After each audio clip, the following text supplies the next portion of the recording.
Hey, everybody, and welcome to another episode of the AM/PM podcast, where we are talking about entrepreneurism from the eyes of an e-commerce seller. Today's episode, we have, I guess, what we could call like an OG, like a real experienced e-commerce seller, especially in the eBay, Amazon game, because when you consider how short of a time frame all this stuff has been around, you kind of calculate in dog years, right? So if I started selling, or I did start selling on Amazon like 2015, and you give that a multiple, so over the past 6 years, a multiple of, I don't know, 4, I'm like 24 years in experience, right? And we think about how fast things have escalated. Well, our guest actually started selling on e-commerce in 2003. I have to look at my notes, make sure this is right, and actually started selling on Amazon in 2008, which was well ahead of most people. Her name is Kristin Ostrander, and she is going to be talking not specifically about e-commerce, but actually how to focus and build our business in a time when it is so hard to focus and to get things done and take action. So welcome to the podcast, Kristin. Thank you so much for having me. I want to talk a little bit about how you got into e-commerce, right?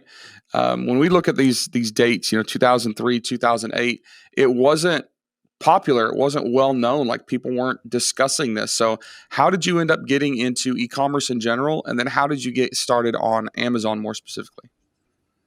Well, my husband and I were like high school sweethearts. He was a little bit older, and so we were young, and I had this full scholarship to college, but I also we decided to have a baby really soon. So I was married at 19 and had a baby at 20, and I wanted to be able to stay home. That was never necessarily my true desire, but at the same time, once I had this child, I was like, what am I going to do? I wanted to stay home with him, and so I started looking into different things and taking college classes at the same time. And I kind of reached a point in college where they were like, you have to leave because you have not declared a major and you can't take any more classes. There really was nothing for me. So I kind of took some time off there, but I still needed to make money. I started looking into things people could do from home or things that were flexible because we didn't want to have the 9-to-5 daycare type schedule. We wanted to be able to stay home. I wanted to be able to stay home with my family, but still make some money. So I started looking, and a lot at that time, there wasn't a whole lot of opportunities. There was a lot of like at home type things like a Mary Kay or, selling, multi-level marketing type things. And that was definitely not for me. I didn't want to do parties and selling stuff from family and friends and things like that. That just wasn't my cup of tea. And so I started looking around, and I discovered eBay because that's somewhere I was buying, we had a tight budget, young family, and I was buying some things for my children there, just like, used stuff and things like that. And it never occurred to me to sell anything until one day someone's like, well, you buy from eBay. What do you think about selling there? And so I was like, oh, I'm going to try that. First thing I ever sold was a lot of my daughter's dresses, the pretty ones where they wear one time for Easter and then you don't know what to do with them. And they're very expensive. So I flipped those on eBay and I was hooked since that moment. All right. And then Amazon came, 5 years later than kind of the eBay epiphany, but still much earlier than most people talk about Amazon. So how did all that get started? So as I was doing eBay and started to really, I was doing it on my own time. I was doing it while the kids were napping. And I eventually started going to yard sales and buying and flipping on eBay. And as things started to come more and more online, I was getting these advertisements from different places and about, selling on Amazon. And I thought, what is this Amazon? Like, I thought Amazon was only books at the time. And I think at that time it probably was, or that I didn't even know about it. And I got like some email, was some marketing email that was like, hey, if you like eBay, you should try selling on Amazon. I've just discovered that, this is another place to do that. And so I checked into it and realized that the FBA program was, launched maybe a couple years before that. And you could take all of your stuff and send it to them, and they could send it to the customer, which was one of my biggest bottlenecks running my eBay business with the kids and everything, was the shipping part. And so that was super appealing to me at the time, that I could literally just put all of these books in boxes and send them off to the Amazon warehouse, and then they would ship it to customers. And when I got my first sale, and then the second sale and the third sale on the same day, there was no looking back. So what was the first thing you sold on Amazon?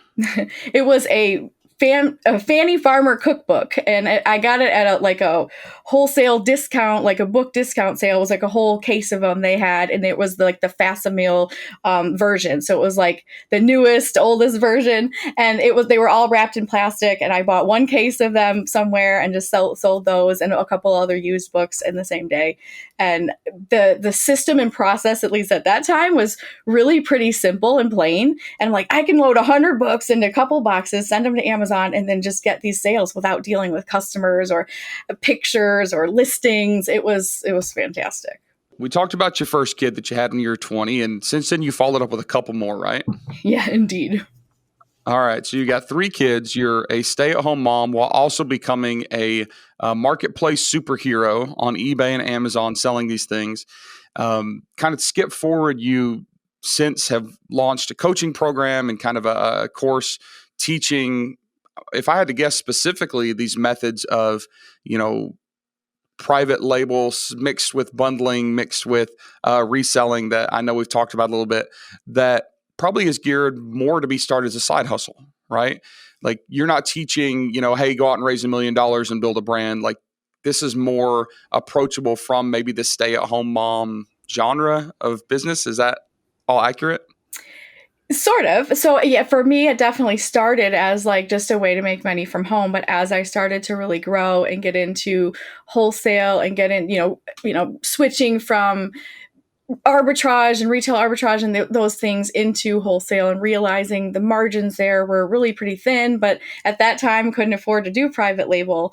I kind of came up with the hybrid of like the wholesale business, the wholesale bundle system.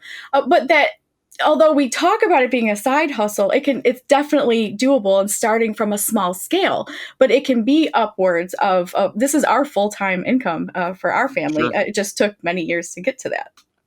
Yep. And that's my point. I didn't mean that it is a side hustle, but the way that you teach it is easy to get started as a side hustle. Oh, for sure. For sure. And I think it's so interesting in this e-commerce kind of community that we're in, that so many of the most successful business owners and e-commerce sellers never intended to become big e-commerce sellers, right? It was a side hustle. It was just an extra, car payment a month. It was, a way to pay for daycare, things like that. And they've turned out to be big. The problem is, and I've talked about this in other episodes, is that we as solopreneurs, side hustlers, don't have the pedigree. We don't have, the typical business education. We don't have the mentors sometimes that some of these other very intentional business owners and founders have before they even get started, right? And my suspicion is, you can correct me if I'm wrong, some of those hard lessons that you had to learn are what later on turned into the book that you wrote, which is called Dream Big, Step Small. Is that right? Absolutely. So doing the Amazon, the e-commerce, there wasn't a ton of people teaching and training. There was a few, like Chris Green's like an OG of like teaching some of that stuff back in the day. I learned a lot from him and what he brought to the table. And that was, many, many moons ago, it seems. But going through all that and struggling and starting over and doing all the things, I did learn a lot. And I started, Mommy Income and, the Amazon files to try to help people with that, because there wasn't a ton of help for me. And so I felt like I had to fail forward and try to really, get it together and figure this stuff out. And, I have a strong desire to help people because, I grew up in a feast or famine kind of household, very, lower, I want to say lower middle class, even just like a single parent family. And I just always wanted to do better for myself. And so as I was, growing and changing with all of this, there's a ton of hardships and a ton of different things I had to learn. And so, writing the book was really just to give that hope that no matter where you are, no matter what your circumstances are, you can overcome that by really small steps. So the part in there that's kind of left out that I'll kind of put there is the hope that I'm speaking about is during all of this crazy time. When my third child was born, a week after my third child was born, my husband was majorly injured at work, and all of a sudden we lost our income. Our business at that time was a side hustle, and it wasn't enough to pay all the household bills for a family of 5. And through that process with surgeries and physical therapy and being off work for a whole year, we lost our home to foreclosure, and we were completely in financial ruin. We hung on to our small Amazon business we had because it was at least putting food on the table, if nothing else. And so losing the home and to foreclosure and all those things is such a devastating time. But how do you pick up pieces for that? One step at a time, and having just a dream to do better, taking one step forward and consistently is really how we've gone from foreclosure to seven figures. That's amazing. There are a lot of people that succeed in business because, they work hard, because they put in the time, they put in the effort. There's a lot of people that succeed in business maybe because their feet were held to the fire and they had to get something done. I know that the times when my businesses are struggling the most are the times I usually get the most done, because, you're not just being comfortable. Like, you don't have the luxury of being comfortable. You have to make stuff happen. So, pretty wild stuff. Now, I know that you have also, in addition to built your own, e-commerce business, coached hundreds of other sellers and, people in all walks of life. And all of that information kind of that you've gathered and been able to articulate in this book is what I want to continue talking about for the rest of this episode. How do we take action? How do we, whether we're forced to or not, like you were forced to or not, how do we take these small steps, take these small actions and turn them into something that is productive, that's valuable, that's successful, right? And the first thing that I know you like to talk about is consistency and kind of being intentional or intentionality. I don't know if that's a word, but talk to me for a few minutes about that. Consistency is really everything. I tell it to my students this a lot of times. It doesn't matter if you have a full-time job and you're starting something on the side, or you're starting a new hobby or whatever it is. The time that you actually have is not relevant. It's what you do with that time and how you're consistent you are with it. Because if you have 1 hour a week, like you were just saying, when things are hard, we hunker down and do more and accomplish more because there's something huge on the line. So first is really just figuring out what is it that you really want at the end of the day, whether it's, your e-commerce store or the entrepreneurship that you're going through. What is it that you want to accomplish? What is the big, not a huge goal, but you have this huge goal. What is it that you want? To exit your 9-to-5, or to just be more financially stable, or to have location freedom? Figure that out, and then you can start breaking the steps down. Because I don't care if you have a week, 1 hour a week, or you have 50 hours a week. It's how you consistently spend that time, because you get exactly what you put in. If you put in an hour of strong, intentional work, you're going to see those results. And the thing about stepping really small and being super intentional about that is that you get the quick win and the result right away, so that you can move on to the next thing. And it builds over time. I think in this culture, everybody wants everything right this second, instant gratification all the time. And the big picture is kind of lost. So the consistency really is just being intentional about that. And whatever time that you decide to spend on your business, do that consistently and don't give up too soon. So one thing that I always question myself about consistency and being intentional is, am I doing the right thing? Like, that's the question. Am I doing the right thing? Because if I have 10 opportunities and I'm going to be consistent, I'm going to be very focused, laser focused on one of these opportunities. What if that opportunity is not the right one? What if I'm actually going down the wrong road? So what I do is I convince myself in my mind, hey, you can't 100% focus on one thing. You have to have 3 or 4 irons in the fire, because that's what we are. We're overachievers, and we're people that are too easily distracted and doing too many things. So how do you balance consistency with flexibility as well? That's an awesome and great question, considering I simultaneously run 2 businesses. It's really hard to decide what those priorities are, but you have to have a personal filtration system with that. Is it when we're all presented with opportunities all the time, the product opportunities and opportunities to work with people, or, things like that. And you have to measure that with what's the most important thing for you.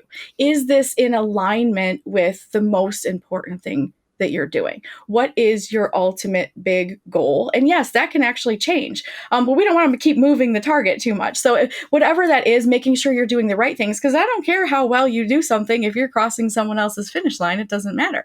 You have to cross your own finish line. And so you have to establish what that is for yourself. And I know, at least for me, it was the ability to have a stable family environment and to build, finances and income from home. And then secondly, it was doing that with something I enjoyed that gave me passion and fulfillment.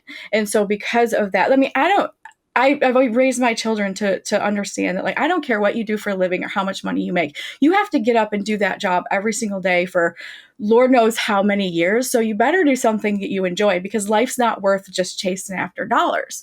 So marrying your passion with your income stream is, to me, the best possible combination. And then choosing your consistency and priorities based on that every single time. If it doesn't align with what exactly you want in the future, then it should be a no. So consistency doesn't necessarily mean you're consistent with one project or even one revenue stream. You're consistent with this mission, this overall mission, whether that is, more money, more time. So if our mission is this kind of larger overreaching thing, then as long as we're consistent with the small action steps in between, you think it's better, or it's okay, I should say. Okay. So what about intentionality? Because for me, some of the most successful things that I have been able to do or come across, they weren't by design. They were kind of accidents, right? And people ask me all the time, with all the crazy stuff I do in the e-com space, like, what are you going to do next year? And I intentionally tell them, I don't know. Like, I almost don't want to plan, because maybe I will intentionally be focusing on something that's not as important as something else that's going to present itself, right? So what do you think about this idea of being intentional, especially as it pertains to all of us crazy e-com entrepreneurs that by kind of design are a little bit more freelance and fluid, so to speak? I for sure am with you on that. I am not a huge planner because I like to examine all my options and opportunities. But when I mean intentional, I'm more talking about the moving of the needle within your business. As entrepreneurs, I feel like we all have all kinds of different irons in the fire. And I'm an idea factory. So I'm always chasing all kinds of different rabbit holes. But when it comes to getting stuff done and moving that needle and reaching certain goals, the intentionality needs to be within the tasks. So as a busy mom with 3 kids and not a ton of time to just do whatever I want, I think that that's with most people, whether you're a mom, a dad, anyone, like, we're all busy, right? But the reality is we only ever get 168 hours a week, no matter who you are, whether you're Oprah or the president or one of us, we only get 168 hours a week. And how we divide that heavily depends on what those big goals are. The intentionality comes in when, if you have limited time, how are you going to spend that in order to reach the goals that you have? So if you're just starting a side hustle and you really want to get this thing ramped up and going, and you have 2 hours a week to spend on that, then sitting down and being very intentional about how those 2 hours are going to move the needle is extremely important. And, when I first started my business, I didn't have a ton of time. I had this wild and crazy kid that was like Dennis the Menace meets Curious George. I mean, he was just so wild that I didn't have any longer than about 15 minutes to do anything before I was like putting out fires or chasing him down the road because he ran out of the house. And so because of that, I started what it was like the 15-minute hustle. And the 15-minute hustle was really a way for me to be intentional when I had a few minutes to get something done. So I started by just making like a master list of like all the things that needed to be done, put the money making tasks first to be like, this one directly affects my income. And the rest of them are just like things that need to be done, but not as priority. And then when I had 15 minutes, maybe he was, playing with a friend or he was napping or something like that, I could literally look at the list and be like, what's the next thing I need to do in 15 minutes and check it off. So the intentionality is really more about what are the tasks that need to be done, in what order or what priority level, and then when you have a few minutes, executing a task. And that doesn't mean I got everything done in that 15-minute time span, but starting something prevents the overwhelm of having to do something that might take a week.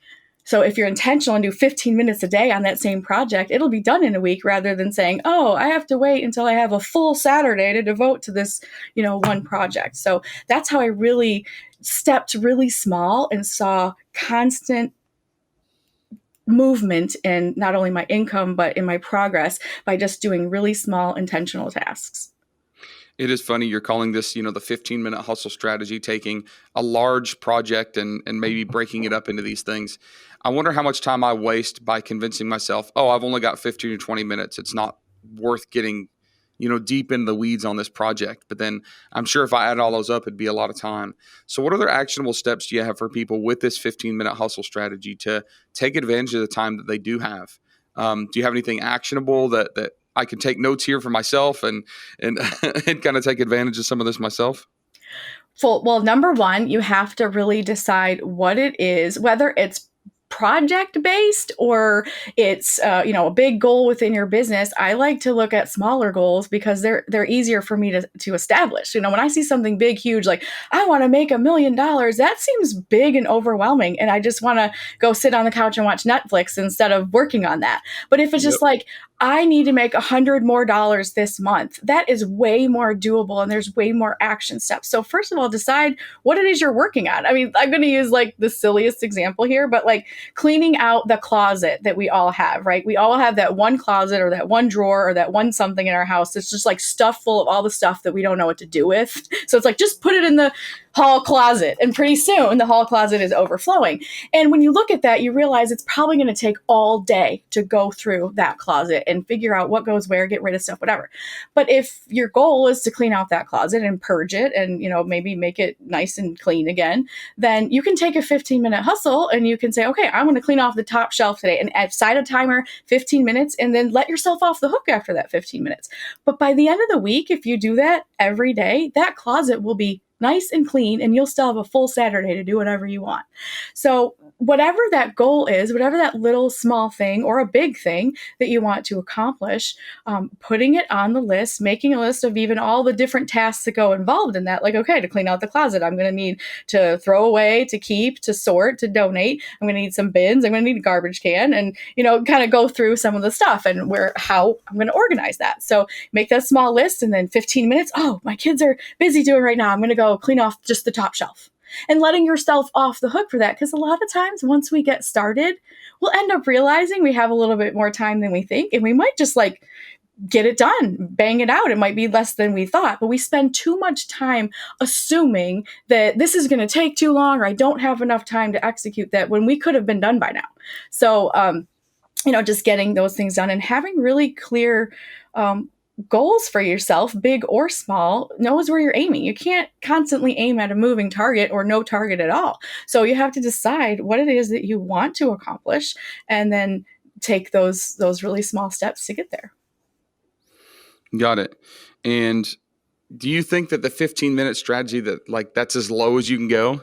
Is it possible to do 5 and 7 and 10-minute, chunks? Because I think there is an argument we said that you have to focus, and you can't just take every 5 or 6 minutes and turn it into something specifically valuable. Or do you think that I'm overanalyzing it too much or over criticizing?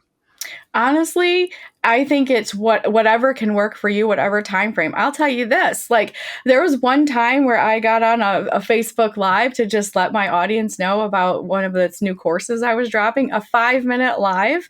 And that was intentional, just like, hey, I want to let you guys know this really awesome thing. And within 5 minutes, a 5-minute hustle, produced a ton of income, because people are like, oh, that's really cool, I'm going to go grab that.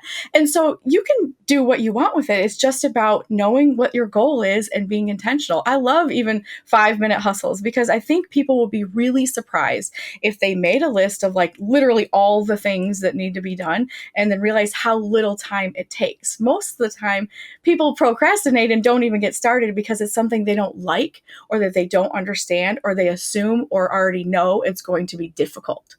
And so it's really not as much about the time frame that you spend in. It's more about your mindset and realizing that, like, I'm avoiding this not because I don't have time, but because I don't understand it, or it's confusing, or it's hard. And so we don't have time is always our big excuse of why we won't even start. That sounds very quotable.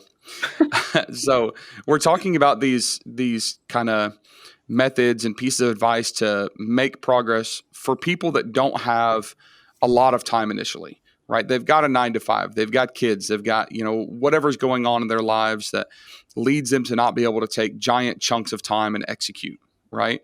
But that means that whatever we're doing is going to be broken up into smaller periods of time, and it's going to take longer. what I might be able to spend, an hour doing, someone that breaks into 15-minute chunks over 4 days could be a week or more. So do you think that because people with less time are taking longer to get the same potential functions or learning or action steps done, that people get discouraged and give up too early?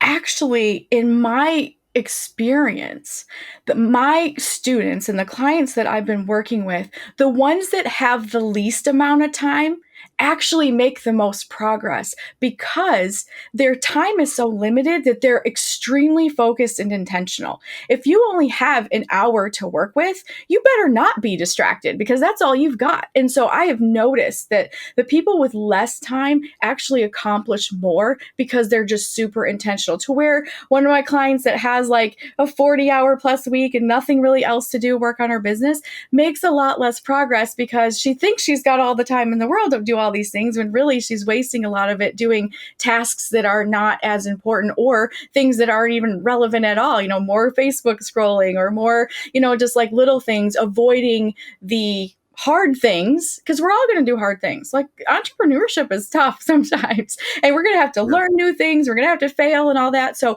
I actually find that the people that have the least amount of time, that if they focus and they're doing, spending that time in the best possible way, they get more success faster because they're super intentional about what they're doing.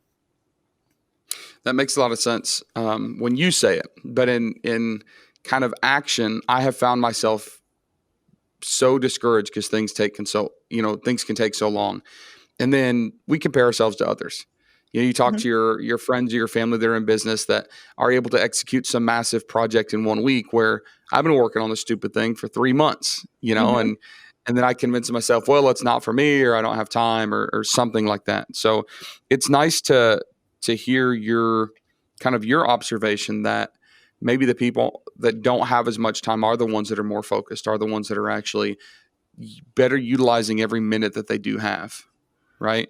Not necessarily me, because I'm kind of a really bad procrastinator, but I think that's really good, kind of a good observation for everybody to have, that maybe people that are forced to do it in little chunks of time Well, and can actually be more effective. the flip side to what you're actually saying is that, like, if you're lacking the motivation or you're doing stuff and you feel like it's taking so long, you can look at the end results and you can end with regret or results. That's what you have to look at. You say 6 months is going to pass anyway. So in 6 months, do I want this or do I not want this? And am I willing to spend that time? Or let's even say a year. I mean, a year seems like a long time, but then you just blink and realize it's gone. If you have a year and someone could look at you and say, in a year, you can double your e-com sales, and it's going to take you a year. If someone just told you that, but by end of it, it'd be fine. And then you look at someone else, well, they did it in 3 months. You're not using your own your measuring stick, So time's going to go by anyway. It's really about, what is it you want? And if you really want that, are you still going to want that in a year? And if so, are you willing to spend a year on it? Even if someone else is doing it faster. The thing about comparison is that no one ever knows the entire story. So you see little Instagram reels, or even if you know someone personally, you think, wow, they're just so much farther ahead of me. They started at the same time.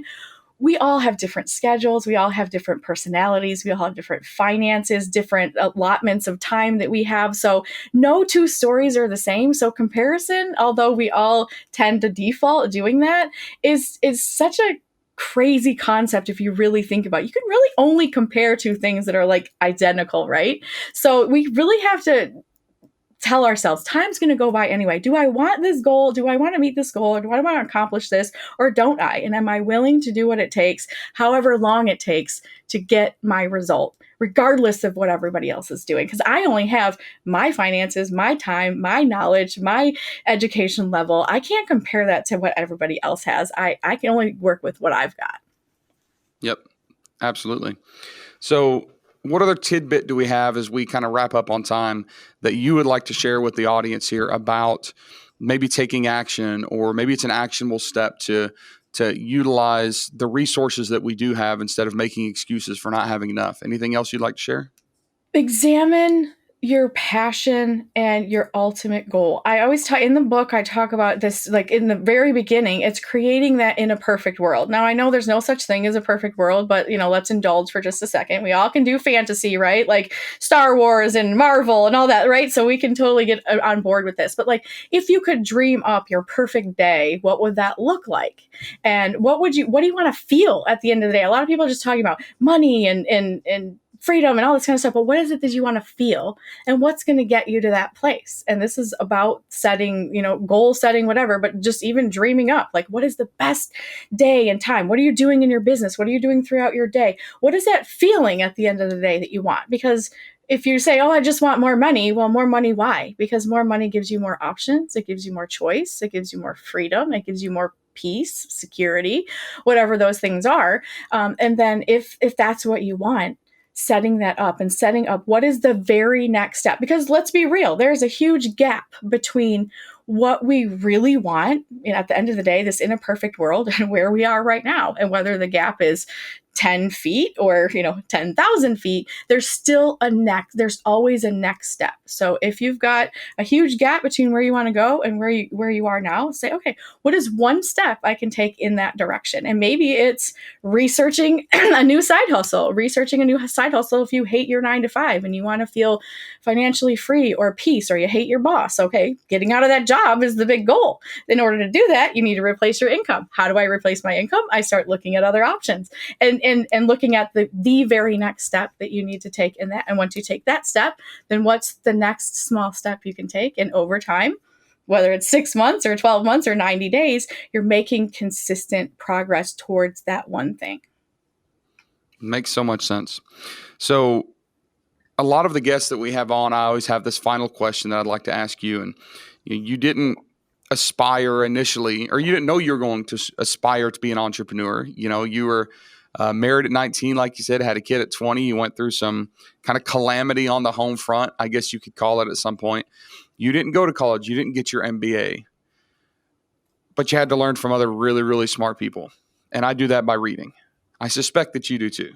So if you had to go to your bookshelf and point out the one book that has had the most impact on your ability to create a business or create stability or create income or mindset or something that you would share with our crowd, what is that book that you'd pull off the shelf?